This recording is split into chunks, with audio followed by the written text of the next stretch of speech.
ਜੜ ਸੇ ਜੁੜੋ ਸੰਸਥਾ ਵੱਲੋਂ ਪਿਛਲੇ 3 ਸਾਲਾਂ ਤੋਂ ਔਰਤਾਂ ਦੀ ਰਾਮਲੀਲਾ ਕੀਤੀ ਜਾ ਰਹੀ ਹੈ, ਪਰ ਇਸ ਵਾਰ ਰਾਮਲੀਲਾ ਦੇ ਮੰਚਨ ਨੂੰ ਲੈ ਕੇ ਕੁਝ ਸੰਗਠਨਾਂ ਵੱਲੋਂ ਵਿਰੋਧ ਜਤਾਇਆ ਜਾ ਰਿਹਾ ਹੈ ਕਿ ਔਰਤਾਂ ਰਾਮਲੀਲਾ ਵਿੱਚ ਕੁਝ ਕਿਰਦਾਰ ਨਹੀਂ ਨਿਭਾ ਸਕਦੇ। ਇਸੇ ਸੰਬੰਧੀ ਵਿੱਚ ਜੜ ਸੇ ਜੁੜੋ ਸੰਸਥਾ ਦੀ ਸਥਾਪਕ ਅਤੇ ਪੰਜਾਬ ਮਹਿਲਾ ਮੋਰਚਾ ਦੀ ਮੀਤ ਪ੍ਰਧਾਨ ਏਕਤਾ ਨਾਗਪਾਲ ਨੇ ਪੱਤਰਕਾਰਾਂ ਨਾਲ ਗੱਲਬਾਤ ਕਰਦੇ ਹੋਏ ਕਿਹਾ ਕਿ ਇਹ ਰਾਮਲੀਲਾ ਪਿਛਲੇ 3 ਸਾਲਾਂ ਤੋਂ ਕੀਤੀ ਜਾ ਰਹੀ ਹੈ, ਪਰ ਇਸ ਦਾ ਵਿਰੋਧ ਕਰਨਾ ਗਲਤ ਗੱਲ ਹੈ ਕਿਉਂਕਿ ਔਰਤ ਮਾਤਰ ਸ਼ਕਤੀ ਹੈ ਅਤੇ ਇਹ ਜਗਤ ਦੀ ਸਿਰਜਣਹਾਰ ਹੈ। ਔਰਤ ਦੇ ਬਿਨਾਂ ਸ੍ਰਿਸ਼ਟੀ ਦੀ ਕਲਪਨਾ ਵੀ ਨਹੀਂ ਕੀਤੀ ਜਾ ਸਕਦੀ। ਸਾਡੇ ਦੇਸ਼ ਦੇ ਪ੍ਰਧਾਨ ਮੰਤਰੀ ਨਰਿੰਦਰ ਮੋਦੀ ਵੀ ਪਹਿਲਾਂ ਸਸ਼ਕਤੀਕਰਨ ਨੂੰ ਵਧਾ ਰਹੇ ਹਨ ਅਤੇ ਹੁਣ ਅਗਰ ਮਹਿਲਾਵਾਂ ਸ਼੍ਰੀ ਰਾਮਲੀਲਾ ਦਾ ਮੰਚਨ ਕਰ ਰਹੀਆਂ ਹਨ ਤਾਂ ਇਹਨਾਂ ਵਿੱਚ ਕੁਝ ਸੰਗਠਨਾਂ ਨੂੰ ਆਪੱਤੀ ਕਿਉਂ ਆ। ਉਹਨਾਂ ਨੇ ਅੱਗੇ ਕਿਹਾ ਹੈ ਕਿ ਅਗਰ ਪ੍ਰਭੂ ਸ਼੍ਰੀ ਰਾਮ ਨੇ ਸਾਡੀ ਸੇਵਾ ਲੈਣੀ ਹੈ ਤਾਂ ਜੋ ਵੀ ਸੁਆਸ ਸਾਨੂੰ ਬਖਸ਼ੇ ਹਨ, ਇਹ ਰਾਮਲੀਲਾ ਜ਼ਰੂਰ ਹੋਵੇਗੀ। ਜਤਿੰਦਰ ਲੱਕੀ ਦੇ ਨਾਲ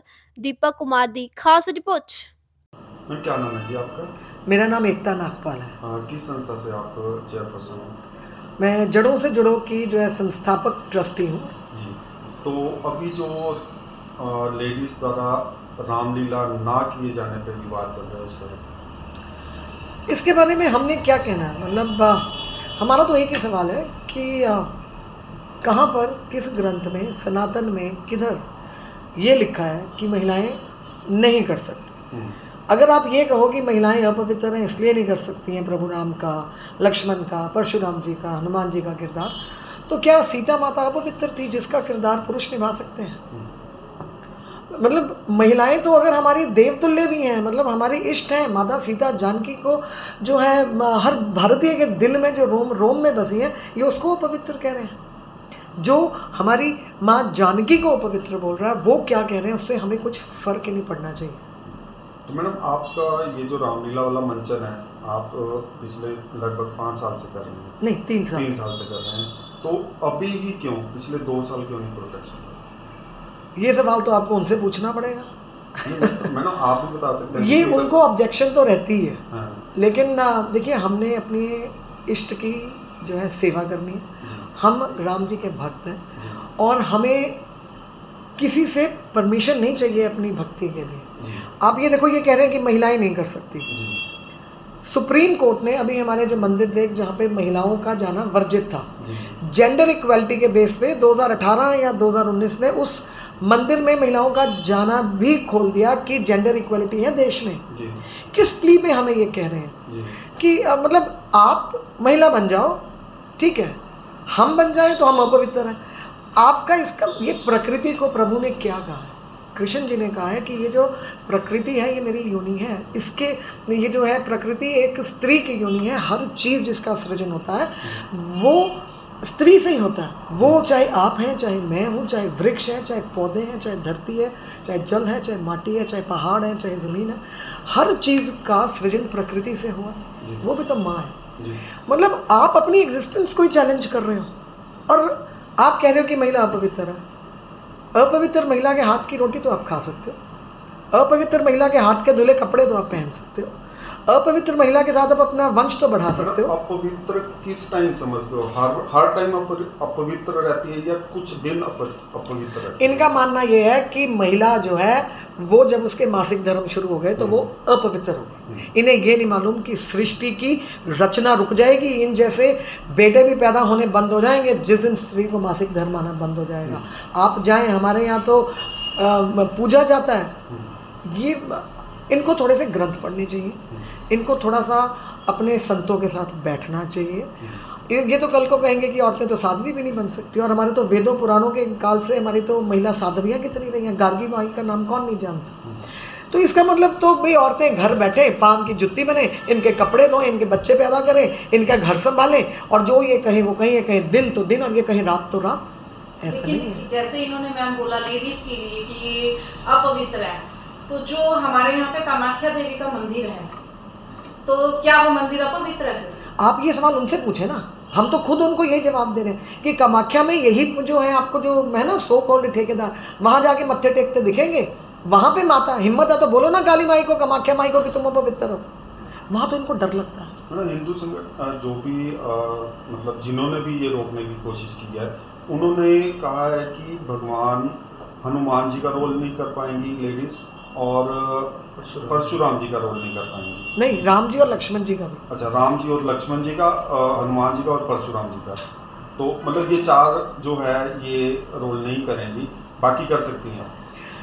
बिल्कुल, आपने जो बात कही बिल्कुल वाजिब। इनके हिसाब से हम्म, रामायण में अनेकों किरदार हैं, हमारी 80 माताएं बहनें जो बेटियां रोल प्ले कर रही जी, हैं।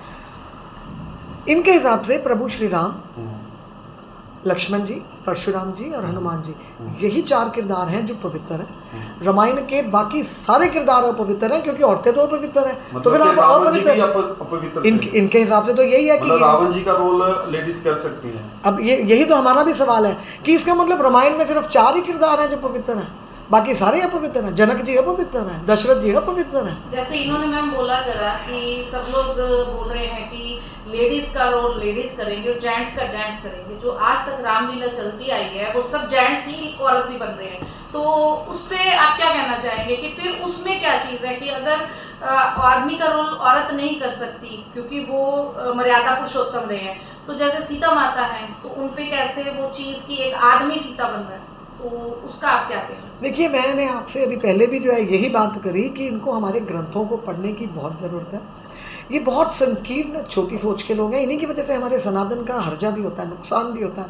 आज क्यों बच्चे, हमें क्यों ये आयोजन करने पड़े? क्योंकि हमारे बच्चे कट गए हमारे संस्कारों से। इन्होंने उसको इतना एक ऐसा रूप दे दिया कि इसका मतलब तो मंदिर में हम जा ही नहीं सकते। मैंने यही कहा कि क्या माता सीता अपवित्र थी? इनके हिसाब से माता जानकी का किरदार रामायण में अपवित्र किरदार है, इसलिए पुरुष निभा सकते हैं, लेकिन बाकी किरदार जो है इतने पवित्र हैं कि महिला नहीं निभा और इस सकती। लड़ाई में आपको जैसे उन्होंने काफी कुछ बोला करा, उस बीच में एक बीजेपी का भी मुद्दा उठा कि जी आपको बीजेपी से भी निकाल देना चाहिए, तो मुझे ये समझ में नहीं आता कि आप इस पे ये बोलेंगे कि पॉलिटिकल स्टंट है कि क्या है, कि आपकी रामलीला को लेकर के ये चीज उठी है कि जिसमें बीजेपी को भी बीच में लाया गया। आप जैसे बीजेपी महिला मोर्चा पंजाब की जो वाइस प्रधान है, तो ये कहीं ना कहीं उस पॉइंट को लेकर तो नहीं चल रहा कुछ पॉलिटिकल? देखिए, ये जो आप अगर यहाँ के लोकल मीडिया से हैं, हमारे जो 3 साल हमने यहाँ पे रामलीला खेली है पंजाब में, जी, आम आदमी पार्टी के हमारे विधायक हैं भाई कुलविंदर सिंह जी रंधावा, जी। 3 साल बिना नागे उन्होंने हमारा इसका दीप प्रज्वलन किया। पंजाब सरकार के कितने मंत्री, यहाँ तो सरकार ही आम आदमी की है, जी। तो उन्होंने बीच बीच में आकर अपना आशीर्वाद दिया। डीसी मोहाली, उन्होंने तो पिछले साल अपने सरकारी फंड में से 2.5 लाख रुपया हमारे को सहयोग निधि दी। जी, अब इसको पॉलिटिसाइज इनके लिए बहुत ज़रूरी है, क्योंकि इनको लाइमलाइट चाहिए। आप क्या समझते हैं? मैं बिल्कुल ये समझती हूँ कि ये अपने पर्सनल बेनिफिट्स के लिए, अपने फ़ायदे के लिए, अपनी चीप पब्लिसिटी के लिए सनातन जैसे अहम मुद्दे के साथ खिलवाड़ कर रहे हैं। क्योंकि ये परंपरा तो काफ़ी सालों से चली आ रही है ना, अब भी क्यों आखिर? देखिए, ये सवाल जो आप मुझसे पूछ रहे हैं, यही सवाल मैं उनसे भी पूछती हूँ। आप अगर वृंदावन जाएं, वृंदावन की रासलीला और कृष्ण लीला पूरे विश्व में जो है मशहूर है, पूरी दुनिया उसका आनंद लेती है।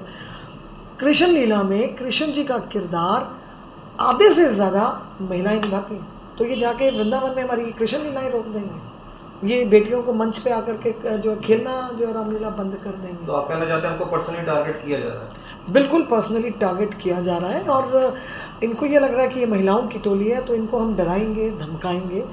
फ़र्क इनमें और हमारी टोली में यही है कि ये अपनी सेवा के लिए ये सब कर रहे हैं और हमारी टोली राम जी की सेवा के लिए कर रही है। हम इसीलिए हनुमान जी के आशीर्वाद के साथ, उनकी जो है पूजा अर्चना के साथ, उनमें पूरी श्रद्धा और समर्पण के साथ इसको निभा रहे हैं। क्या करेंगे? हमारे पे गोलियां चला देंगे, डंडे बरसा देंगे, हमारी बहन बेटियां उठा लेंगे, उठा लो। अगर यहीं पे आपकी मर्दानगी जो है साबित होती है कि आप औरतों को रोक के मर्द बनते हो, तो ऐसी मर्दानगी जो है फिर आप अपनी निभाओ। हम औरतें हैं, हम भारत की औरतें हैं, हमें हमारी सीमा पता है, हमें हमारी मर्यादा पता है, हमें हमारे ग्रंथ पता है, और मुझे पता है मैं उस देश की बेटी हूँ जहाँ पर बेटी को खाना बनाने के साथ साथ तलवार और धनुष चलाना भी सिखाया जाता था, उसको घुड़सवारी भी सिखाई जाती थी। जो केकई माता ने जब दशरथ से जो 2 वर मांगे थे, वो तब मांगे थे जब एक युद्ध में वो सारथी बनी थी दशरथ की, और जो है जीते थे वो युद्ध। ये तो वो देश है जहाँ जब बेटियों की शादी करनी होती थी ना, लाइन लगा देते थे राजकुमारों की, ले बेटी तू पसंद कर। ये वो सशक्त समाज है हमारा। ये मुझे नहीं लगता इनको हमारे इतिहास का कुछ भी ज्ञान है। मैडम कुछ संत समाज भी आपके रामलीला में शामिल होते हैं, आशीर्वाद देते हैं, उनको आप समर्थन समझते हो या आशीर्वाद? देखिए जी, संतों का सिर्फ आपके सिर पे हाथ रख देना भी बहुत बड़ा आशीर्वाद है, और आशीर्वाद से ज़्यादा समर्थन कहीं नहीं मिलता। हमारे अभी इसी 18 को 2 दिन पहले जगत गुरु परम पूज्य ब्रह्म ऋषि श्री कुमार जी स्वामी जी ने, जिनको जगत गुरु हमारे शंकराचार्य जी ने बनाया, हमारे सारे हिंदू समाज के जो अखाड़े हैं उन्होंने मिलकर इस कुंभ के मेले में उनको जगत गुरु की उपाधि दी, उन्होंने प्रेस कॉन्फ्रेंस करी है। वो कहते हैं जब कृष्ण जी ने विराट रूप दिखाया तो उन्होंने कहा कि सिर्फ मैं ही पुरुष हूँ, बाकी सब स्त्रियाँ हैं। तो संत तो हमारे लिए प्रेस कॉन्फ्रेंस कर रहे हैं। हमारे पहले दिन ज्ञानानंद जी महाराज आ रहे हैं, वो जो है गीता का ज्ञान विश्व में आज के युग में उनसे ज़्यादा कौन प्रसार कर रहा है। संपूर्णानंद जी इसमें आ रहे हैं, ब्रह्म ऋषि कुमार स्वामी जी आ रहे हैं, इसमें जगत गुरु विकास दास जी आ रहे हैं, इसमें जो है हमारे पंजाब के बुड्ढा दल के भी जो है हमारे जो है इसमें संत आ रहे हैं, इसमें नामधरी जो है सेक्ट के भी संत आ रहे हैं, इसमें स्वामी राजेश्वरानंद जी महाराज आ रहे हैं, इसमें देवाचार्य जी जो हैं खास तौर से अम्बाला से आ रहे हैं। तो संतों का पूरा आशीर्वाद। लास्ट में एकता नागपाल एक साइड और ये जो दूसरे संगठन है वो एक साइड, रामलीला तो हो कर ही रहेगी। जय श्री राम,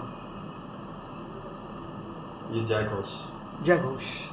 रामलीला होकर रहेगी। अगर हम जीवित रहे तो प्रभु ये सेवा हमें ज़रूर देंगे, इसका हमें यकीन है।